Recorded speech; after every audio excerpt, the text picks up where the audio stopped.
So welcome to Unschooling Conversations. Today I am joined by Peter Gray, and in this episode we are going to talk about our children's innate ability to grow and learn, how children learn through real play, and the adult's role in providing a rich environment for our children. My name is Heidi Steel. I am a former teacher and unschooling parent to 4 school-aged children who are happy living and learning as they go.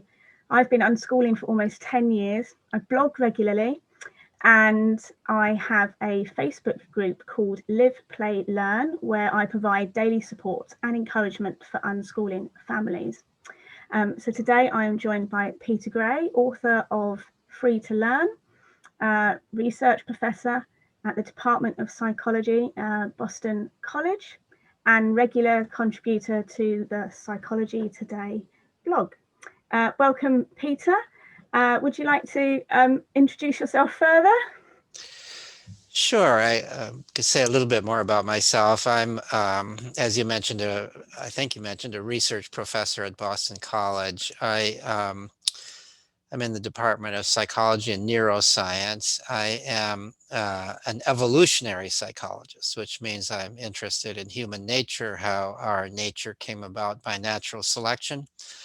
And I'm especially interested in children's nature, and most especially in those aspects of children's nature that have to do with their education. They're those characteristics of children that lead them to want to understand the world around them, to want to develop the skills that it takes to grow up and take more responsibility and become independent operators in the world around them. So I've written a book called Free to Learn, which is about all of this, and I am happy to be here talking about these topics.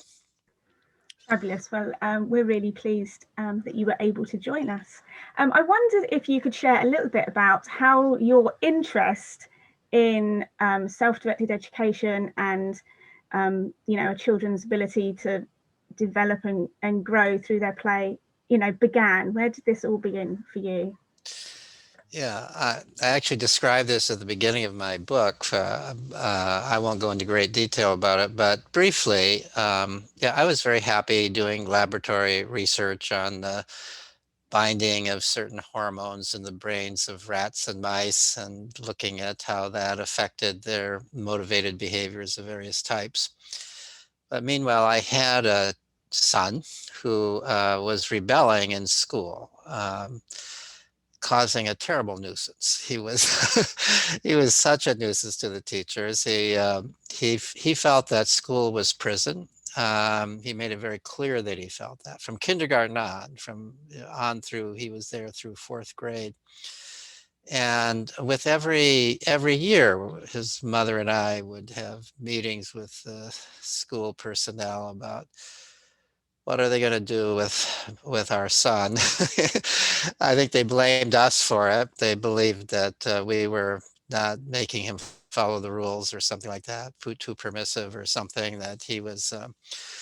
But it really reached a crisis point by the end of 4th grade.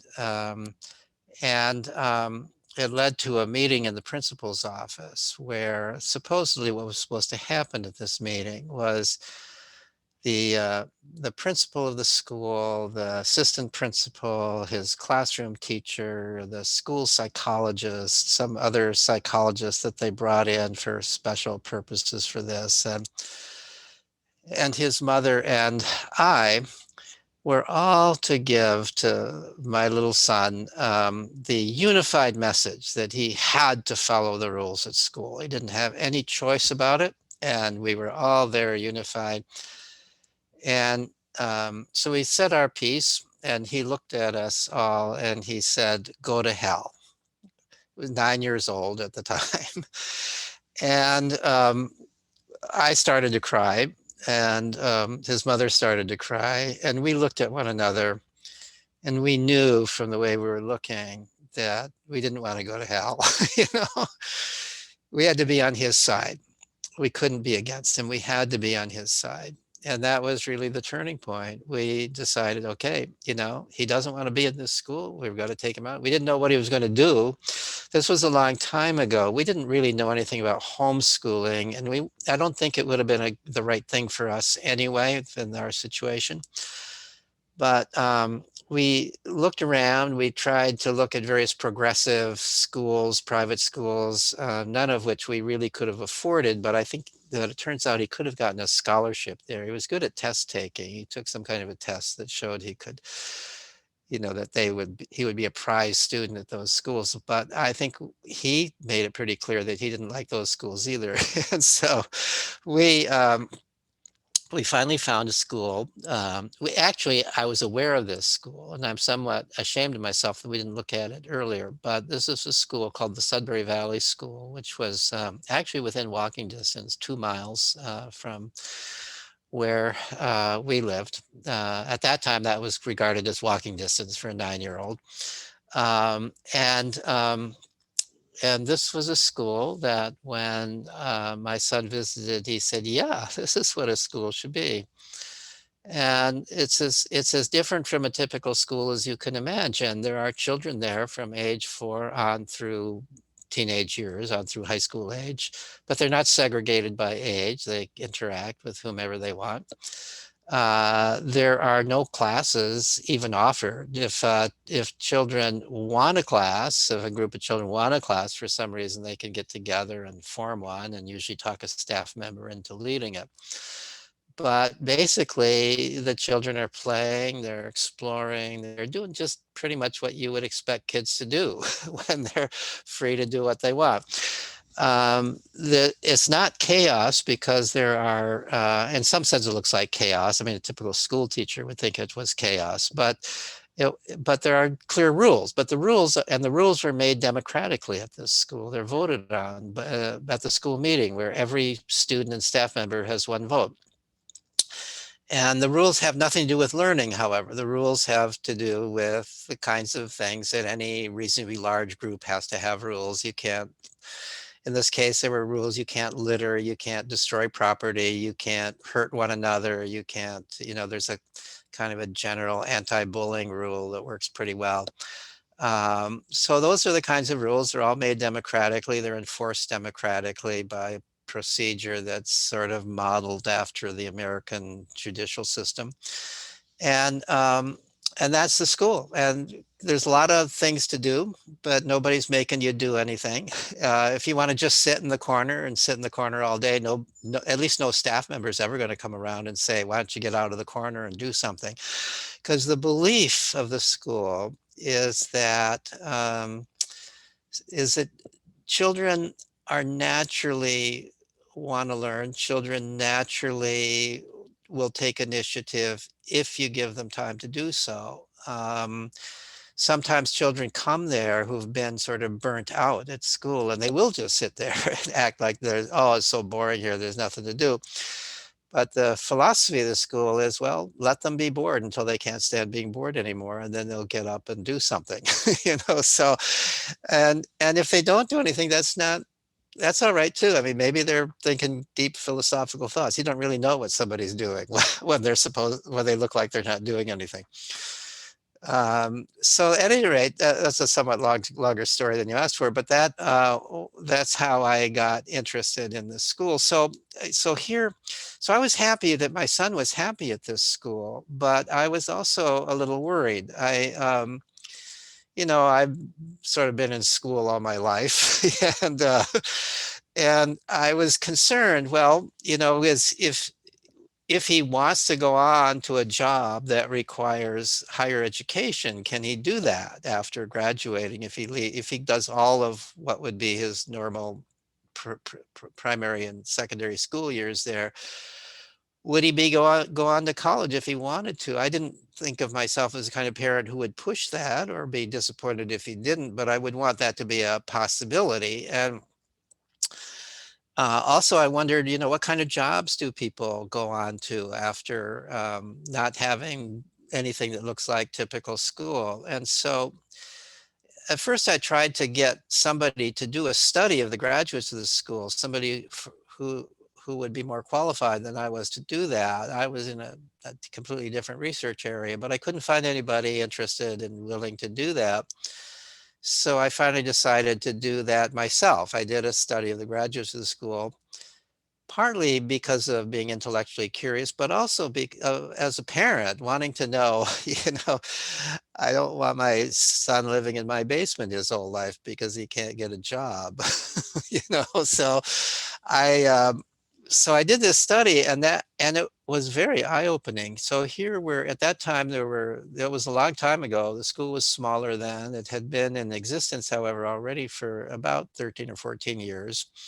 And it had about 100 people that satisfied my criterion for being a graduate of the school, meaning that they had left the school at typical age where you might leave high school, and they had not gone on to some secondary school someplace else. And they had been at the school for at least 2 years, and were now out in the real world. And so there are about 100, close to 100, something like 90 something. And we managed to get about 90% of them we managed to locate them, and they responded to it with a long survey. And I found out that they were doing very well in the world. They were those who wanted to go on to university did. Somehow they got themselves in, even if they'd never done any schooling before. Once in the university, they seemed to do well. They were in the whole range of careers. My fear that all of them would be artists and musicians was not true. Many of them were, but amazingly, those that were making a living doing it. What a phenomenon that is. But they were in the whole range of careers that we value. There were none who were in sort of middle management in business. If they went into business, they tended to start their own businesses or be in businesses where they had some power for control. None of them were assembly line workers. If they were sort of blue collar, they were in more creative kinds of things, creating carpenter and so on and so forth. Many of them were entrepreneurs of one sort or another, and they all seemed to be happy with their life. And none of them regretted having gone to such an unusual school. So this made me feel much more comfortable about my son being at the school, but it also stimulated my interest. So clearly, by any reasonable definition of education, they were becoming educated. I mean, what is education? I define education now as everything that you learn that enables you to live a satisfying and meaningful life, to be able to support yourself, to be able to be happy with life, to do good in the world as opposed to harm in the world. By all those criteria, they were well educated. Um, but yet they hadn't done what we usually call education, meaning they hadn't done school. We confuse education and school. They hadn't done school as we usually know it. So what had they done? And that led me to be curious. So they're just playing, they're hanging out, they're talking with one another. In this day and age, they're playing a lot of video games. They're on the computer a heck of a lot of the time. So you look at them and you say, well, they're doing what you would expect kids to be doing. And yet somehow they're becoming educated. And so what kids do when they're just doing what they want to do must be teaching them something. And so I began to look, I got curious about that. So they're playing, what actually is play? What are they doing when they're playing? They're talking with one another. What are they doing when they're talking with one another? And they're thinking things through and so on and so forth. So one of my graduate students, this was still quite a few years ago, did his doctoral dissertation by observing at the school for hundreds of hours, really, focusing on age mixed interactions at the school, because one of the unique things about this school is it doesn't segregate children by age. So kids are interacting cross age, and looking at what children are learning in play and conversation, and especially when across age, and concluded that a real key to the learning there is that younger children are learning all the time from older children. Older children in other ways are learning through their interactions with younger children. So that's a big part of it. But I also just really developed a real appreciation for play. Play is really, the more you look at it, the more you think about it, the more you watch children and kind of get attuned to what they're doing when they're playing. If you can do that without interfering with the play, if you can somehow be a fly on the wall and watch, which I tried to do at the school as much as I could, and you just look at uh, with open eyes, kind of the way a naturalist might, who's studying some animal out in the jungle, who's just trying to learn about this creature, the amazing things it does, and I found that very powerful. And then I began to read what other research there had been on play, not a heck of a lot. I read sort of the classic works on play. I got interested in, at some point, in hunter-gatherer cultures and how they learn through play, and by interviewing anthropologists who had studied such cultures. And so I just became very interested in play. I developed a definition of play because so many people kept saying, well, you can't really study play because you can't define it. That doesn't have any good definition. And I said, well, if it can't, well, let me define it, and then we can study it. So that's something about my background that got me interested in play and how children are learning through play. So one of the things I wanted to ask you was how you would define real play, because I find that before I need to start talking to families about sort of allowing their children to play and nurturing their children's play, that actually it's essential actually to define what I mean by Right.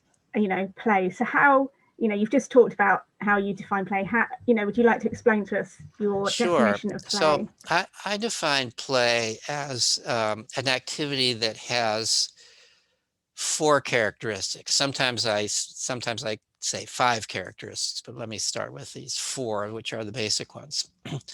So the first characteristic of play is that it's an activity that is self-chosen and self-directed. It's something that the player chooses to do. It's an activity created by the player and directed by the player. It can include games that have rules. So, but the child decides to play this game. It's not that somebody makes the child play this game or somebody. So right off, if a teacher in a classroom or a coach or some adult says, okay, now children, we're all going to play this, it's not play, okay, because it's been initiated not by the children. So it's something that's initiated by the children and directed by the children.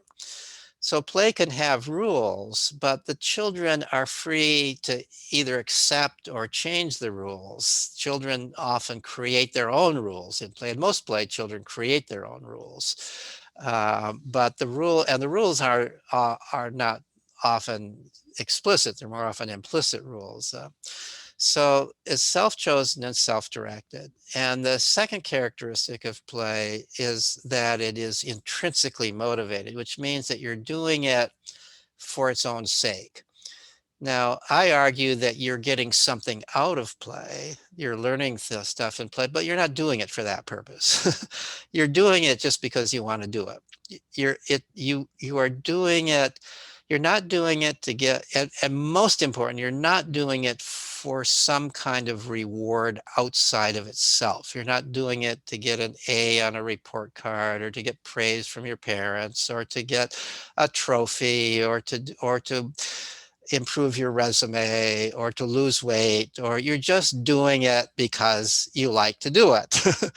So it's among other things, then play is how children discover what they like to do. You play at different things and then you get really hooked on things you really love to do. And that's one way that that's probably the primary way that children learn what they like to do. And I found in my studies of the graduates of Sudbury Valley and also my studies of grown unschoolers that a very high percentage of them are in careers that they love, and they developed that love when they were kids playing. So they played at something, they got good at it, they found it passionate, and then they said, well, how can I make a job? How can I make a living doing what I like to play at? or doing something pretty similar that involves the same kinds of skills, the same kinds of joy. And I found that about 50% of the grown unschoolers and the graduates of the Sudbury Valley School in my research, there's a very direct link between what they played at. And so this aspect that you're doing what you like to do um, is, uh, is really even important for career development. Now, the third characteristic of play is that, as I implied before, is that all play has rules, rules stated kind of broadly. These are not necessarily written down rules. Formal play, formal games have rules that might be written down, but as I say, children often vary the rules, they're free to vary. But all play has, what I really mean by rules is that it has structure, that has boundaries. Play is freely chosen, but it's not free form. It's got structure. So this is true for any kind of play. I mean, imagine children who are playing at building a sandcastle. They're building a sandcastle. They're not just randomly piling up sand. If you're randomly piling up sand, unless the rule is we're randomly doing something, but normally there's something they're building, and so they've got this thing in their mind. You're not just randomly, you're making a sandcastle, and then you kind of develop a scheme of what this sandcastle is going to look like, and so it's very controlled behavior.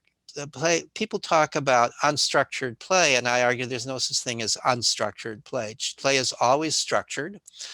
It's always structured activity, and it's structured by the players themselves. If it's structured by somebody else, it's not play. So play is always structured and is structured by the children themselves. And so, or imagine children playing, little children who are playing a make-believe, imagining that they're superheroes, or imagining that there's a troll under the bridge, or whatever it is they're imagining. The rule here is you have to stay in character, and you have to stay consistent with the narrative of the story that you're developing. So if you are Wonder Woman in a fantasy game, you have to behave like you and your playmates think Wonder Woman would behave. You have to act like Wonder Woman. You can't just be yourself. You have to be Wonder Woman. So, if you fall down and scrape your knee, you don't cry. Wonder Woman wouldn't cry. So unless you take time out and cry and then come back and be Wonder Woman. So play is where children learn to control themselves. Amazingly, we think of play as uncontrolled, but it's really self-control. It's where children are learning to control themselves, and especially when they're playing socially. If they break one of the rules, the other player will remind them, "No, you've got to be Wonder Woman. You can't, or you've got to be. You're the pet dog. You've got to stay on all fours and bark. You're not allowed to talk." So you're learning to control yourself. You're learning to control your impulses, to abide by a set of mutually agreed upon rules of what you're supposed to do in this activity. So that's the third activity, the third rule, and the third characteristic. And the fourth characteristic is, although play has rules, within those boundaries, within those rules, there's lots of opportunity for creativity and imagination. And play is always, in some sense, imaginative. When children are playing, they recognize, just as you and I do, that they're in some sense stepping outside of the real world. They're now in an imaginary world. They're in a hypothetical world. And so think about that from the viewpoint of cognitive development. Hypothetical reasoning is the highest level of human reasoning. We believe, at least, that we're the only animals on Earth that are capable of hypothetical reasoning. We can think about things that aren't actually there. We can imagine things that aren't there, and we can think about them logically. And that allows us to be inventors. It allows us to be scientists. It allows us even simple things like thinking about tomorrow and making a plan. Tomorrow isn't there. We don't really know what's going to happen tomorrow, but we can imagine what might happen tomorrow and how we could control what happens tomorrow and what might be the consequences of that. So when children are playing, they're in this imaginative world, and they are practicing hypothetical reasoning as they're playing. So those are the four main characteristics: freely chosen and direct, freely and self-directed. It's done for its own sake, not for some other kind of reward.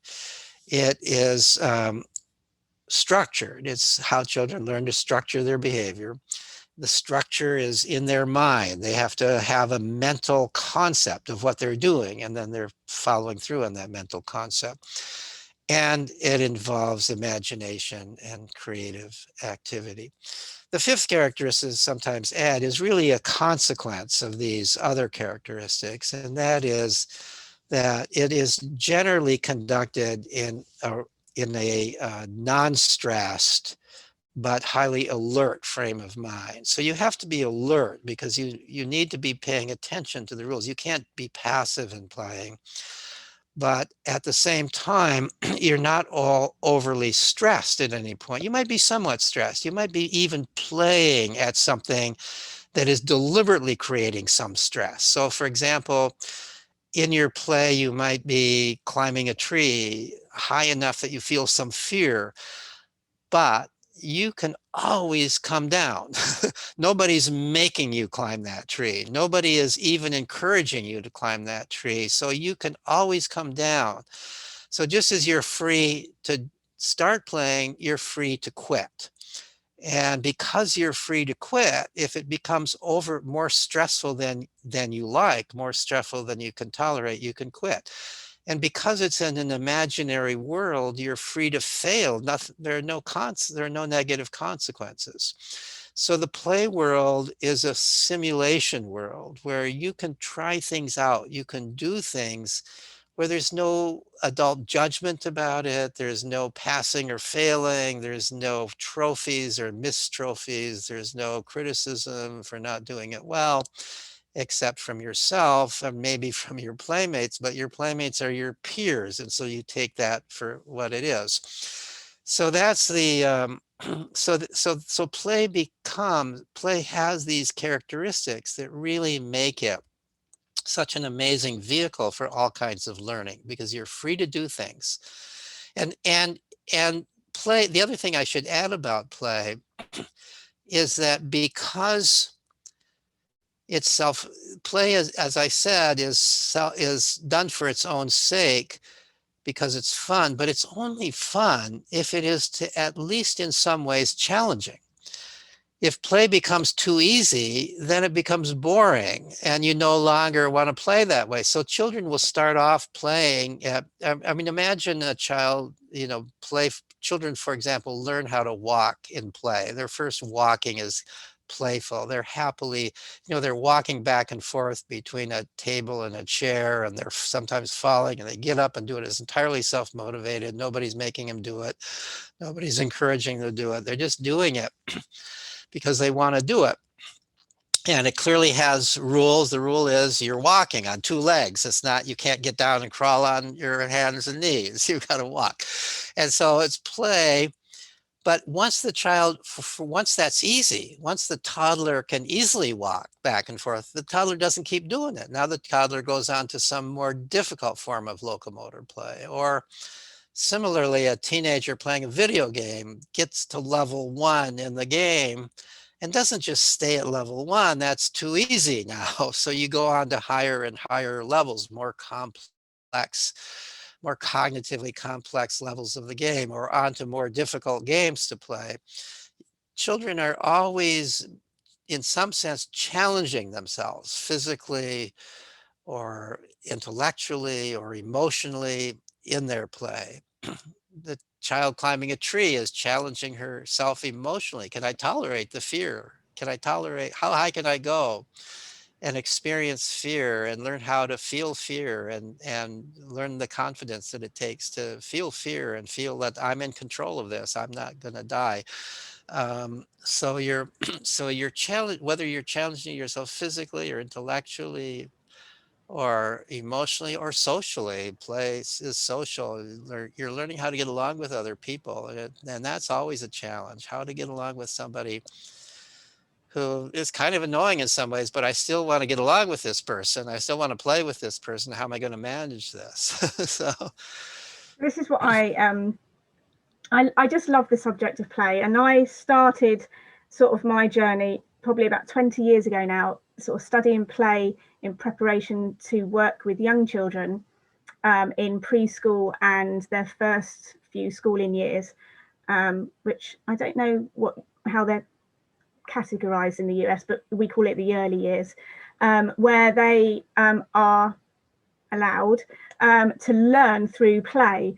But one of the things that we have to overcome when people move maybe into unschooling in particular, or self-directed education, is that is this definition of play, because it's not the same as what professionals call here play-based learning, which is where the adults determine what the game is or what the activity is, but they sort of disguise the learning within a game or within an activity that's supposed to be, or maybe it is, fun, but it's very adult led. And one of the things that I observed in my years of teaching was children genuinely playing and learning whilst they were doing their own activities and choosing their own games.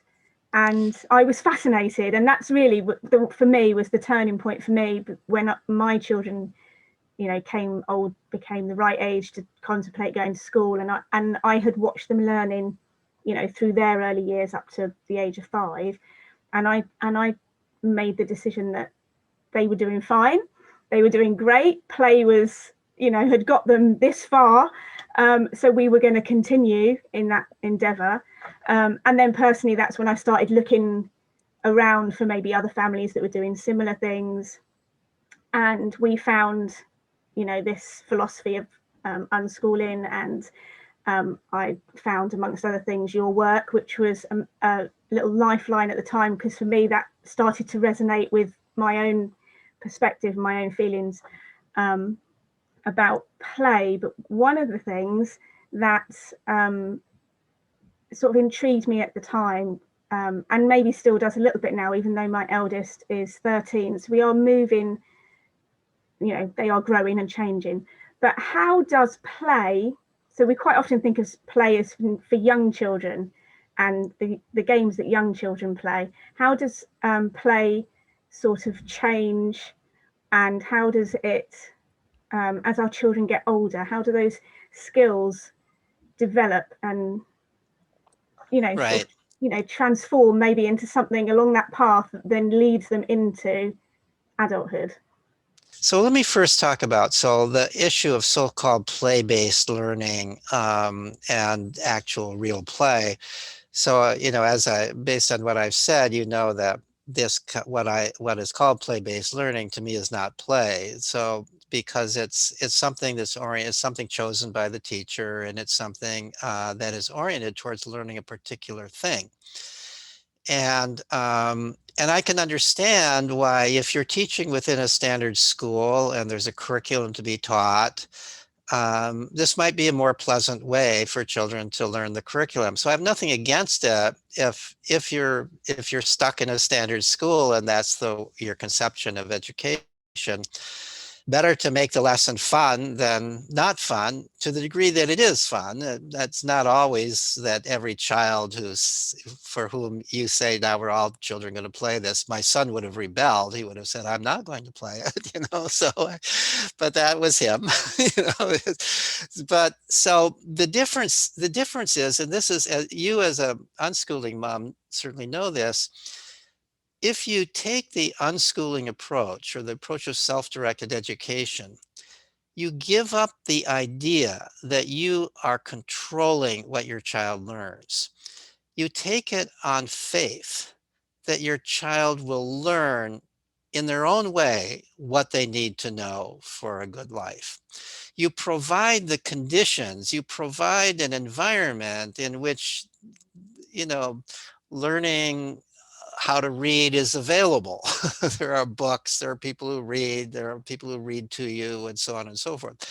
But you don't have the expectation that your child is going to learn to read at any particular age. You kind of know, if you've done research, that eventually your child will learn to read. They all seem to learn to read, but they don't all learn to read at a certain age. You take the assumption that, in terms of numbers and calculation that people are so worried about, as long as you're growing up, just like if you're growing up in a literate environment, you'll learn how to read and write, or at least type. Nobody learns how to write anymore. If you're growing up in a numerate environment, you'll learn what numbers are, you'll learn how to add them, you'll learn what it means to calculate an average, you might not learn the procedure for doing it without a calculator because nobody does it without a calculator anymore, right? So, but you'll learn what you need to know as to do the things you want to do in life. And if you go on to become a scientist, once you're a scientist, you'll learn the math you need for that kind of science. So you learn, you're not going to learn things in some kind of lockstep manner the way school wants you to learn them. And you're not going to learn all the things that schools might say, these are totally arbitrary things beyond learning numbers and learning to read. The rest is all completely arbitrary. Who's to decide what's important? There's so much information out there in the world. Who's to decide of all that information, what's the sliver of it that everybody should be learning? We're better off with diversity, with different people learning different things. So the difference is with play, I argue children are always learning, but we don't know what they're learning. We don't control what they're learning. Ultimately, you may be able to see what they're learning because they talk, you can kind of see as they're playing that you learn what they're talking about. They learn what they're telling you about. I remember, one of the things that I discovered after my son started at Sudbury Valley, he got really interested because he played Dungeons and Dragons all the time. He got interested in medieval history. And he became an expert. He really became, he studied medieval history to prepare himself to be a good dungeon master in Dungeons and Dragons. And we would go to museums, and he, at the age of 10 or 11, would point out things to me and explain things to me about medieval history. I knew nothing about medieval history. Now, honestly, I don't care if he knows medieval history, but he cared, and that was really important to him and valuable to him. And so I looked at him and I would think, wow, isn't it great to be learning something from my 11-year-old son? That's a typical experience of people involved with self-directed education. Your kid will go on and learn stuff that you don't know anything about. You're not teaching your kid. Your kid is likely to be teaching you as the other way around. If the kid is in an environment where they're capable of learning. You talk about the how we think about children before they're kind of typical school age and how we think about them later on and what play means later on. It used to be that I could say, think of all the things that your child learned before they ever started school. That was back in the days when people didn't start school until they were 5 or 6. Now, unfortunately, we have people going to preschool and so on at age 3 and 4 and so on. So it's a little harder to say that. But the truth of the matter is, back in the days when nobody ever thought of trying to, in any formal way, teach children anything before they started school at age 5 or 6. And when I was a kid, it was age 6. We didn't have kindergarten in the school that I went to. So you were just playing and exploring, but think of all that children learned by that age with no formal instruction. They learned their whole native language from scratch. They learned an enormous amount about the world around them. They learned a good share of what any human being ever knows without ever being taught in any formal way. So the idea of self-directed education is, well, what would happen if you just let that continue instead of stopping it at age 6 and putting them into formal instruction and saying your curiosity doesn't count, your play doesn't count, you have to play the way we want you to play or do what we want you to do, you have to study the things we want you to study rather than what you're interested in. What if we didn't do that? We just let that continue. And we facilitated it. It has to expand beyond the home. You have to allow for ways of learning that as the child grows in whatever direction they want to grow, you have to be sure that you can provide the opportunities for the child to do that. So that's basically the difference. And so, I think that in some sense, school, the fact that we've had school now for several generations of human beings, and all the people in developmental psychology went to school and are still involved with school. people's theories about child development and about play are very much based on school children, typical school children. That's not human nature. Human nature evolved at a time when there were no schools, right? But we think of children in terms of schools. So there are actually developmental psychology textbooks where the first unit, well, the first unit might be called infancy, and then the next unit is called the play years. And the play years end, lo and behold, at about 6, right? Which is the typical stage point at which you start real school. And then the next unit is called something like the years of industry, or the years of, meaning kind of you're now beyond the play years. You're now involved in task-oriented kinds of things. So even our conception of child development is formed by our belief that school is so critical to children's development, that it's always been part of children's development, and it hasn't been. So lo and behold, if you don't have school, as we usually think of it, amazingly, the play years continue. Play becomes play changes in some ways, but it changes differently for different people. I mean, basically, since you're always playing at things that challenge you, play becomes more and more sophisticated. It becomes that whatever the activities were become more challenging to, you begin playing at things at 10 that you wouldn't have been able to play at when you were 6. And you play in new ways. You begin to, and in some sense, what we call play in children becomes what we might be more inclined to call hobbies with older kids. So you get interested in something, and you get fascinated with this, and you work at this, and maybe for me, my hobby as a kid when I was 10, 11 years old was fishing. I devoted enormous amounts of time to fishing. I studied fishing. I dreamed about fishing. I was fishing every minute that I could. I skipped school sometimes to fish. In today's vocabulary, I was addicted to fishing. So so I was doing all this fishing, and it was a hobby. And it was, whether you called it play or not, it was play because it was self-motivated. I was doing it. I was happy to bring home fish to put on the table. My family was happy about that. But if I went out fishing and some adult came and said, "Oh, you don't have to fish, I'll just give you these fish to take home," I would have been disappointed by that. So that's the sign there was play. It was enjoyable for me to catch fish. It was meaningful. And the fishing had to become more and more difficult all the time. I had to go for more and more difficult fish to catch, bigger fish, different varieties of fish, and so on. Well, that's play. But that's how play takes its shape, maybe as you get older and you're more independent. I could venture off to fish. I didn't have to fish in my own backyard. I could, so, so, so it'd be great if we thought of the play years as continuing. Now, it is true. We also are the only species, not the only species of animal, but almost the only species of animal that plays in adulthood. For most mammals, play is limited to the juvenile period, and animals beyond puberty generally don't play or play very little. But we're capable of playing throughout our life, and I think the reason for that, the reason we evolved, there's several reasons, but one of the reasons we evolved this tendency to play through our life is we're an animal that has to continue learning throughout our lives. Most animals, once you're an adult, you're doing the adult things, and there's not a heck of a lot more that you have to learn, at least in terms of the kinds of skills that are developed in play.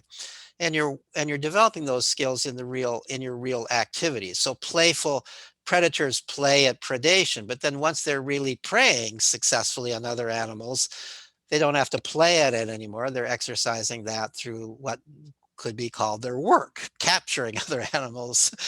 So that's, but we humans, we are constantly, our life changes over time. We need to learn new skills over time. And so it's not too surprising that we continue to be playful throughout our lives. I would also argue that play serves some other purposes in human beings besides learning, and those other purposes are important in adulthood as well as earlier on. But you briefly sort of touched upon, adults' role in enriching our children's play and their environment. So, you know, when we're not controlling our children's academia, and we're not, you know, following certain curriculum, and we're not sort of orchestrating what they're learning, what would you see as the adult's role in facilitating our children's education? Yeah, I mean, in terms of play and exploration, I think the adult's role is to provide the opportunities and conditions that allow the child to play in the way that the child needs and wants to play. So, and that can be a challenge in our world today. If you are a homeschooler and trying to promote self-directed education, it can be a bit of a challenge. And the challenge is, how do you how do you how do you facilitate this world beyond your own home? Because children, especially as they grow older, they need more than their own home. No matter how wonderful their parents are, no matter how wonderful their own siblings are, they need to go beyond that. They need other people. They need adventures that take them outside of the home. They need to connect to a community that's larger than just the family.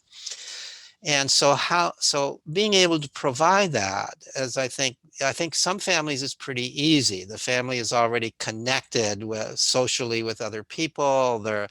Maybe you're part of a homeschooling group, and the children know one another, and they have easy access to one another, and they can play with one another. But to provide that, I think, is important. As I mentioned earlier on, we did a study of grown unschoolers. And these were primarily people who were successful in adulthood, and they were people who responded to our request for grown unschoolers to tell us about their experiences. And most of them who responded to the request are doing well in the world. We don't know for sure if that means that most unschoolers are doing well in the world, or that only those unschoolers who are doing well in the world responded to our request. That's a little bit of a problem. We didn't face that problem with the study of Sudbury Valley school graduates, because we could find all of them, but you can't necessarily find all and then sample from randomly from unschoolers. But I think that that study was informative about what are the conditions that create success in unschooling.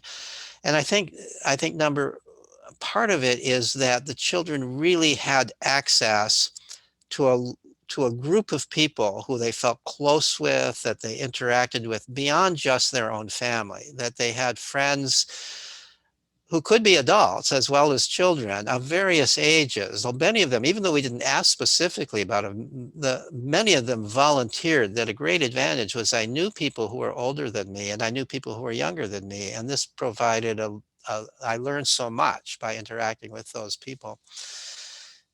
Being able to, really having I think it takes on the part of any person in our world today, in at least in most parts of our world today, it takes a lot of um, I don't know if courage is the right word, or a mix of courage and knowledge, to have faith in your child, to not be, you know, it's easy to say, all right, I want to unschool, I want to allow my child to learn in their own way. It's much harder to get out of your own head some kind of belief that you should be controlling that, some kind of belief that, some kind of sense of you're judging your child, or that you are, if you're all right, I want my child to learn what they want to learn, but I'm very disappointed that my child hasn't learned how to read yet at the age of 8 or 9 or whatever. It's hard to overcome that. It's hard to have the faith that as long as my child is happy, as long as he's doing interesting things, as long as the child, and there's nothing in the way of my child's learning to read. My child can learn to read anytime the child wants to. Let the child learn. And the finding is they will all learn to read, but some of them won't learn to read until considerably later than most other kids do in our world. Most of them tend to learn to read somewhere between the age of 4 and 7 or 8. People don't worry that much about it then, but if it goes beyond about 8, people start worrying. And so you need to have your child's own confidence can be shaken if your confidence is shaken. So you need to believe in this. You need and that's not necessarily easy to do, especially when you're constantly being questioned about it by other people. If the children's grandparents are thinking that you're ruining the children's lives by not teaching them to read or not doing this or that, then that's hard. So these are some of the challenges. I mean, really providing a world in which the expectation is that children are educating themselves, not that you or somebody else is educating them, in which they are truly free to make their own decisions regarding education, regarding their own activities, as long as they're not hurting anybody, as long as they're not destroying anything, as long as they're not breaking any state laws, you know, that within those boundaries. But I think you really have to take your lead in terms of how to provide what the child needs. You take the lead from the child. What does the child say they need? And within what they say they need or want, what can you reasonably provide? Yeah, I love the aspect of community, because I think that's one of the key things that helps, not only Right. helps our children, but like you were saying about, having adults having confidence, adults networking with other adults who are following a similar path, that help and support for those adults in that community Yes. is vital. Is vital as well. And of course, really, what we're doing here is hopefully providing people with some knowledge to give them the confidence to, as they listen to the podcast, to give them a little bit of confidence and faith in what they Right. are doing, based on obviously your research and experience, and my knowledge and experience as well. Hopefully we're encouraging people along their way. That's my hope anyway.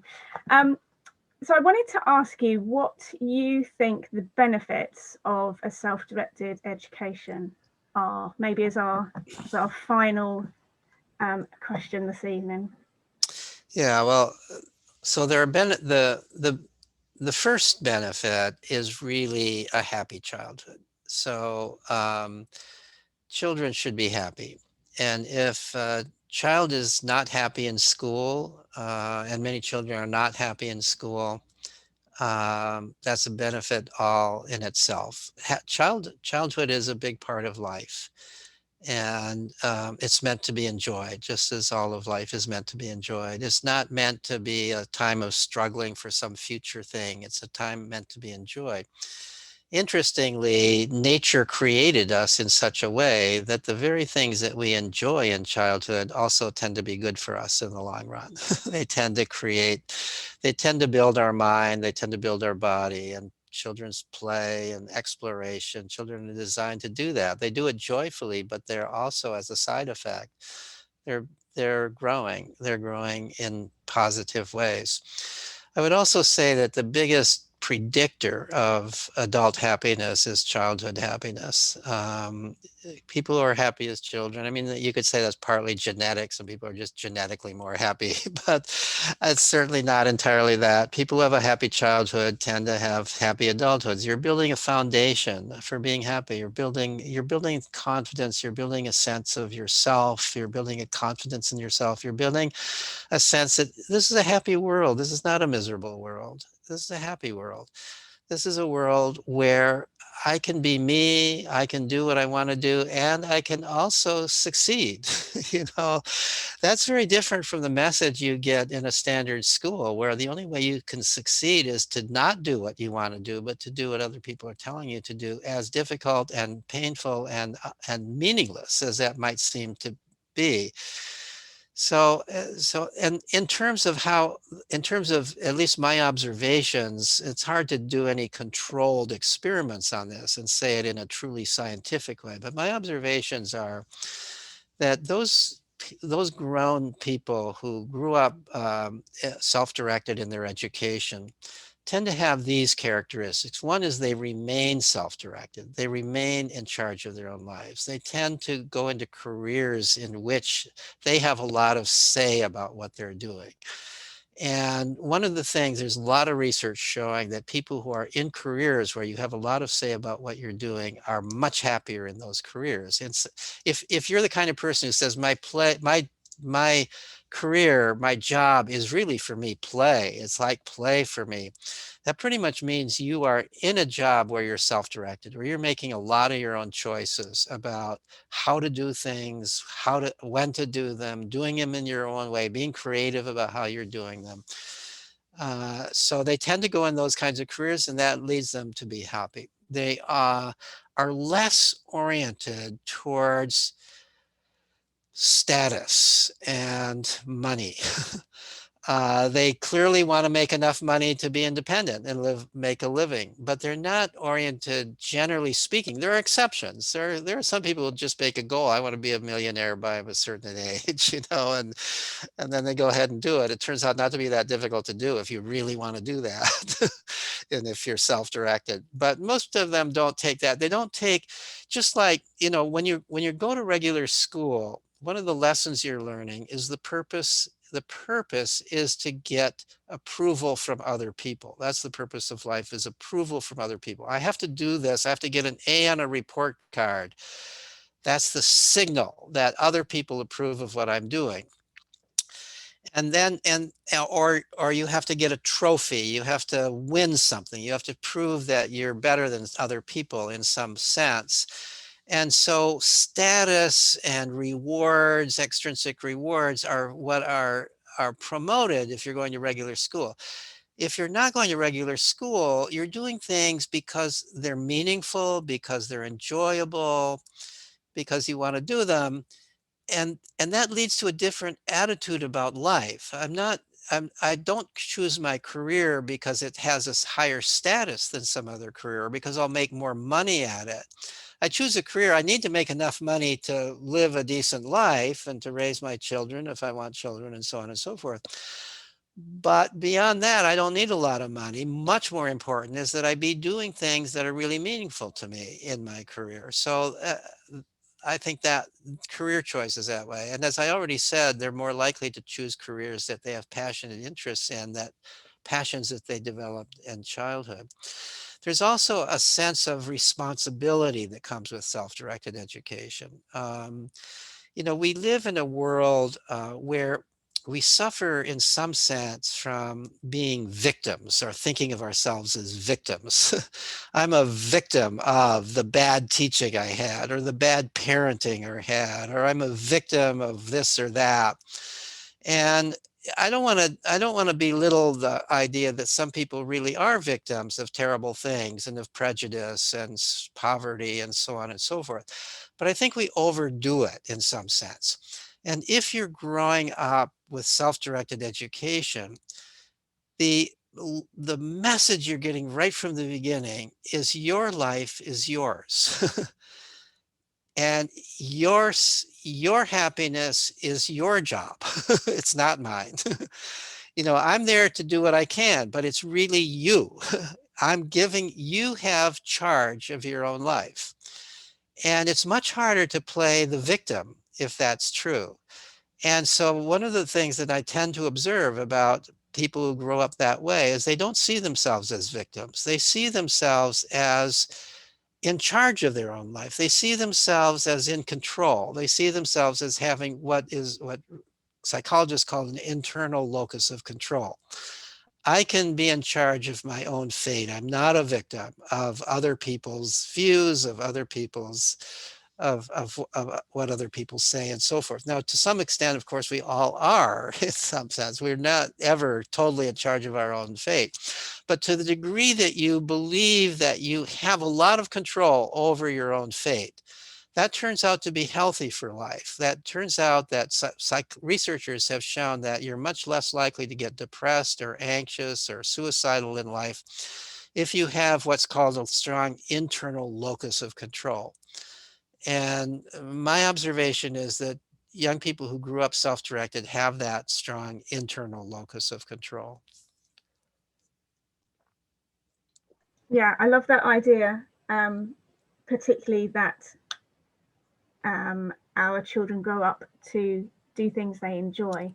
And like doing this podcast is like my playground. Like I love this. It's not, it is about, amplifying the message of self-directed education and unschooling and encouraging people. But for me, that's what I love doing. I love being here, and I love having these conversations, and I love networking with other people who feel the same way.